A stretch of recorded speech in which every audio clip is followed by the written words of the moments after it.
Last episode में हमने देखा था कि इमोर्टल पैलेस का एक एल्डर और बेल ट्रेजर का मालिक गॉड ल्यू को मारने वहां आ गए थे, लेकिन गॉड ल्यू ने उन्हें बड़े आराम से हरा दिया था।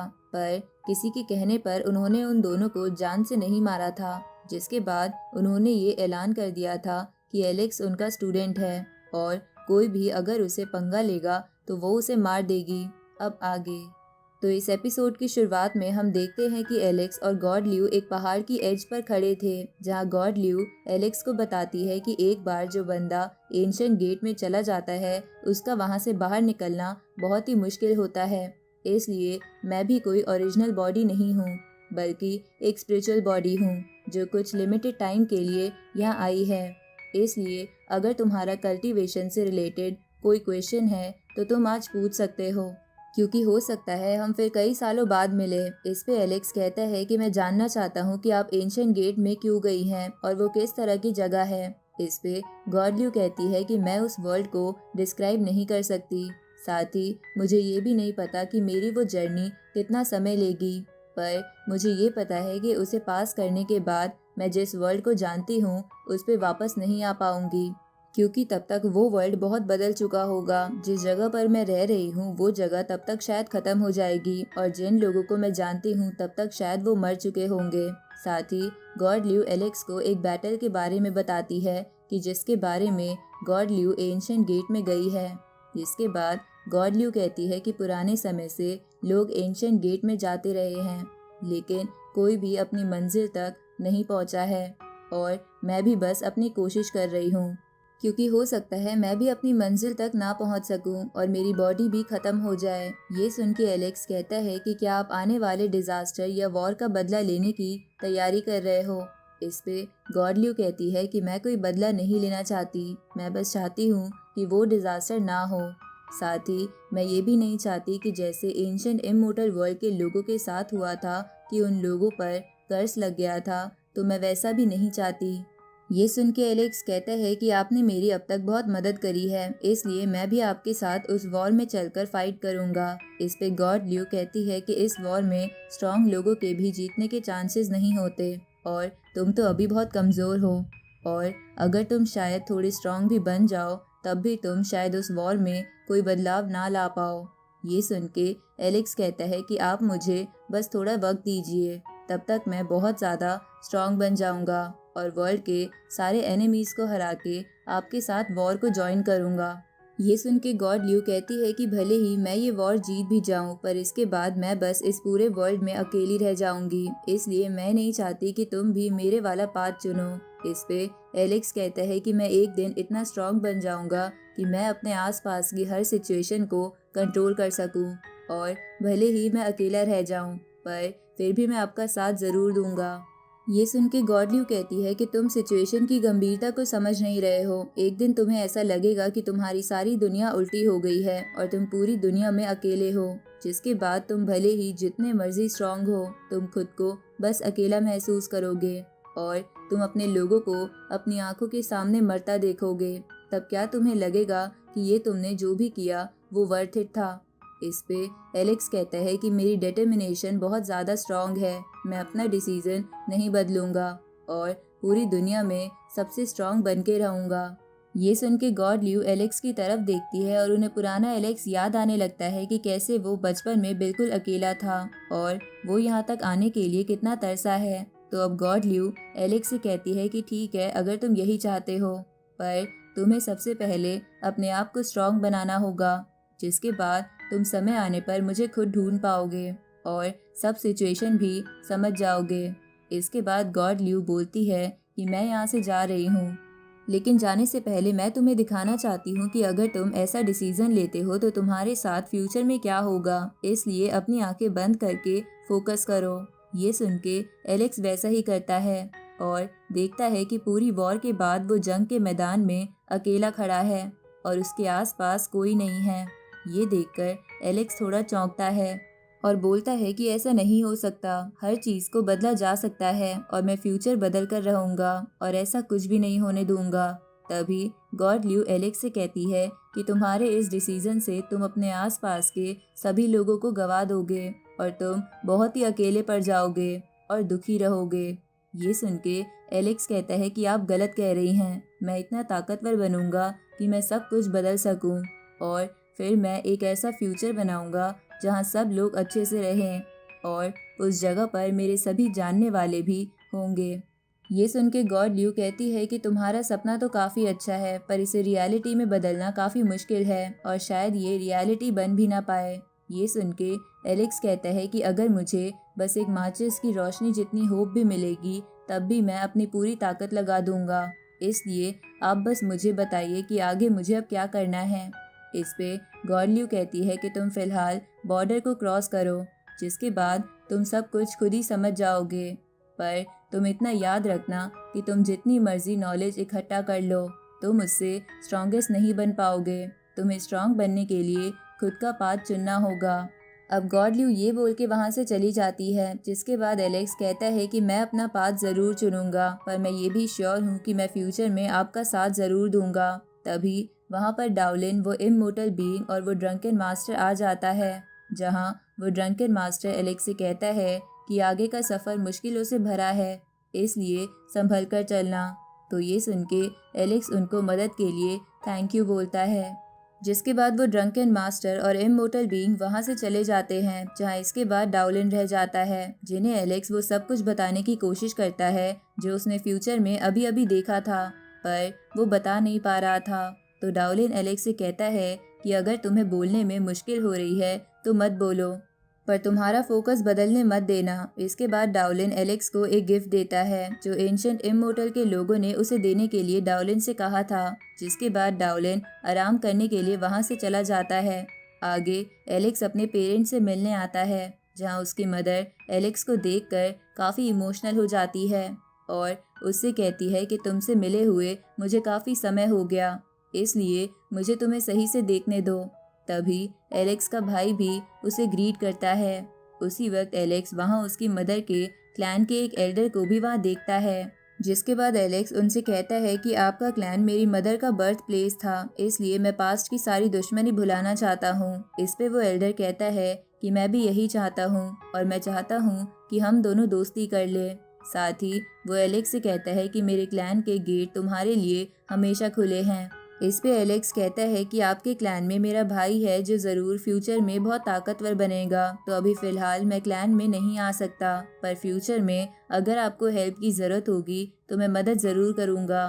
तभी ये सुन के एलेक्स की मॉम उससे कहती है कि क्या तुम हमारे साथ वापस घर नहीं चलोगे। इस पे एलेक्स कहता है कि अभी मुझे बहुत कुछ करना है, इसलिए मैं वापस नहीं आ सकता। तभी एलेक्स के फादर अपनी वाइफ को समझाते हुए कहते हैं कि ये अब बड़ा हो गया है, इसलिए इसे खुद के फैसले लेने दो, क्योंकि फ्यूचर में ये हमारा नाम काफ़ी रोशन करेगा। इसके बाद एलेक्स उस एल्डर से कहता है कि लोअर वर्ल्ड में एक छोटी बच्ची मेरा बहुत ख्याल रखती थी, साथ ही वो अपर वर्ल्ड में मेरे ग्रैंडफादर के साथ आई थी, पर अभी वो मिसिंग है। इस पे वो एल्डर कहता है कि ठीक है, मैं उसे ढूंढने के लिए कुछ लोगों को भेज दूंगा और फिर मैं तुम्हें उससे मिलवा दूंगा। इस पे एलेक्स कहता है कि मुझे उससे मिलना नहीं है, मैं बस चाहता हूँ कि वो क्लैन में आकर सेफ रहे। इसके बाद एलेक्स अपने मन में सोचता है कि मुझे ग्रैंडपा से भी मिलना होगा। अब एलेक्स वहाँ से निकल जाता है, जहाँ ग्रैंडपा की ओर जाते हुए एलेक्स मन में सोचता है कि फ़िलहाल मुझे फ्यूचर की ना सोच के प्रेजेंट पर फोकस करना चाहिए और खुद को स्ट्रॉन्ग बनाने में फोकस करना चाहिए, नहीं तो मैं कुछ नहीं कर पाऊँगा और किसी को नहीं बचा पाऊँगा।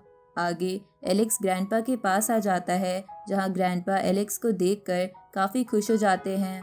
इसके बाद एलेक्स ग्रैंडपा के साथ बैठकर ड्रिंक करते हुए उन्हें एंशिएंट इमोर्टल वर्ल्ड में हुई सारी बातें बता देता है, जिसके बाद वो उन्हें कई सारे ट्रेजर दिखाते हुए कहता है कि मैंने ये सभी आपके लिए इकट्ठा करे हैं। इस पे एलेक्स के ग्रैंडपा कहते हैं कि मुझे इनमें से कुछ नहीं चाहिए, इसलिए इन्हें तुम अपने पास रखो, क्योंकि तुमने इन्हें अपनी जान पर खेल कर इकट्ठा करा है, तो मैं इन्हें नहीं रख सकता। ये सुन के एलेक्स कहता है कि ठीक है, अगर आपको ये नहीं चाहिए तो मैं इन्हें रख लेता हूँ।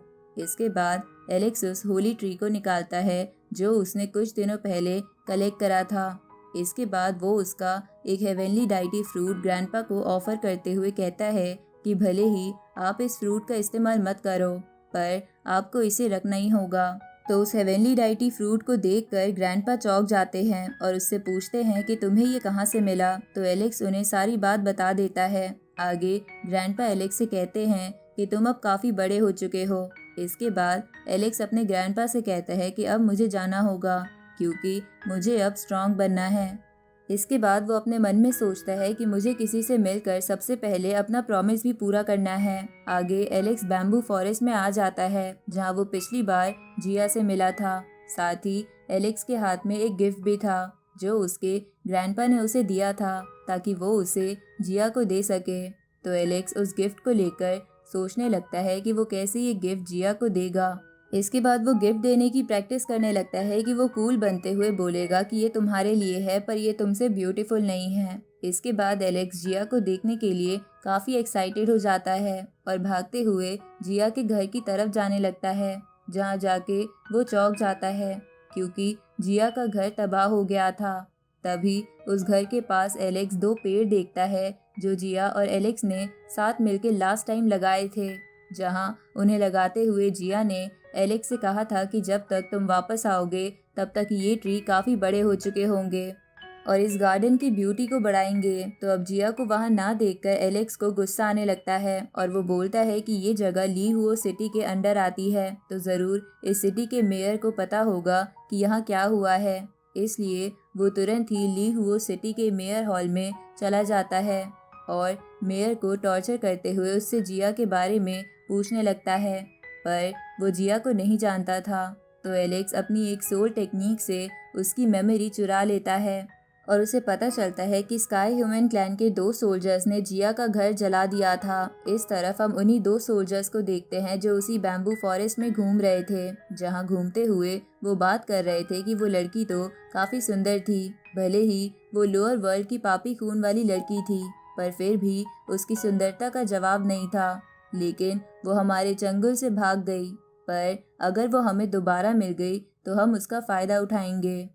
उसी वक्त एलेक्स वहां आ जाता है और उन दोनों पर प्रेशर डाल के उन्हें घुटनों पर ले आता है। तो वो सोल्जर्स बोलने लगते हैं कि यहाँ कौन है और किसकी हिम्मत हुई ऐसा करने की। तभी एलेक्स उनके सामने आ जाता है जिसे वो दोनों पहचान लेते हैं, जिसके बाद एलेक्स उनसे पूछता है कि तुम दोनों यहाँ क्या कर रहे हो। इस पे वो दोनों कहते हैं कि हम यहाँ लोअर वर्ल्ड की एक पापी खून वाली लड़की को ढूंढ रहे हैं जिन्हें ढूंढने के लिए हमारे मास्टर ने ऑर्डर दिया है, इसलिए हम भी कुछ नहीं कर सकते और हम बहुत ही इनोसेंट हैं, हमें बस अपने मास्टर का ऑर्डर मानना पड़ रहा है। ये सुन के एलेक्स बोलता है कि मैंने सब कुछ सुन लिया था जो तुमने उस लड़की के बारे में अभी अभी बोला था।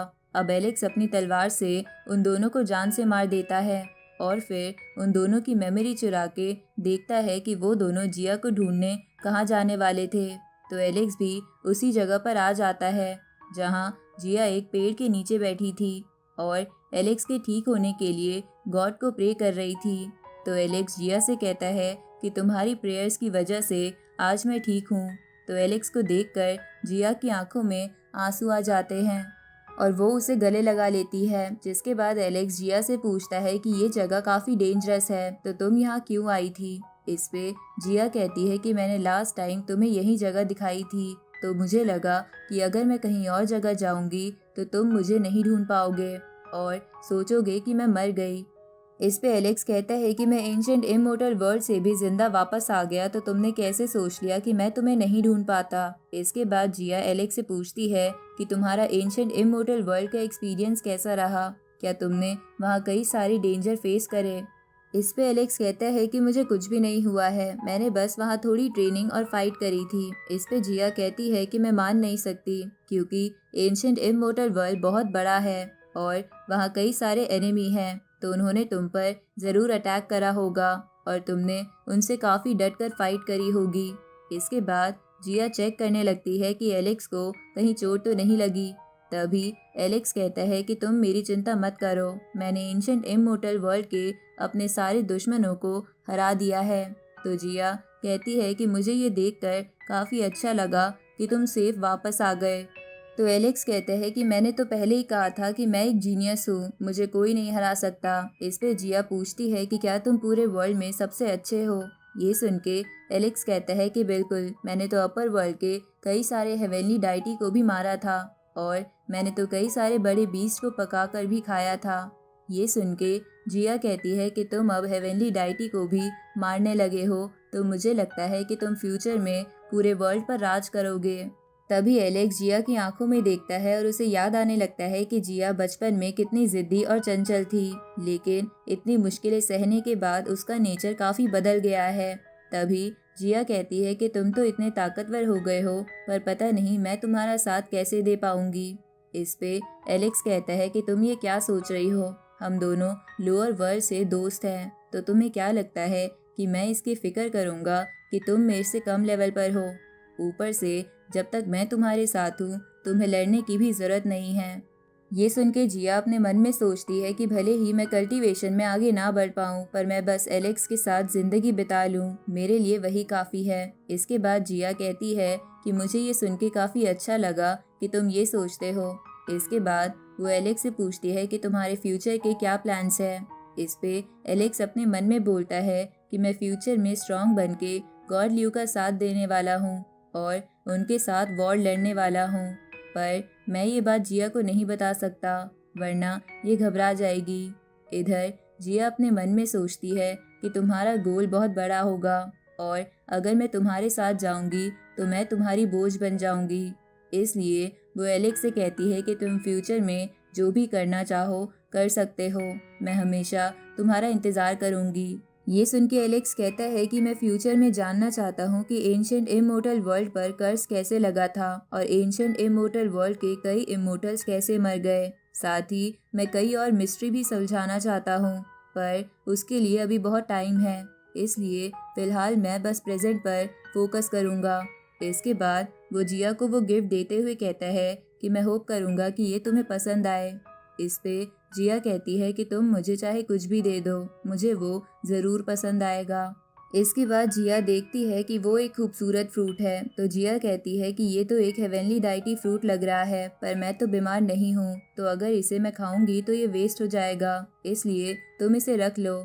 इस पे एलेक्स कहता है कि मेरे पास हेवनली डाइटी ट्री है, तो मैं जितने चाहे फ्रूट ले सकता हूँ, इसलिए तुम ये खा लो। जिसके बाद तुम्हें वो छोटे मोटे सोल्जर्स तंग करने की सोचेंगे भी नहीं।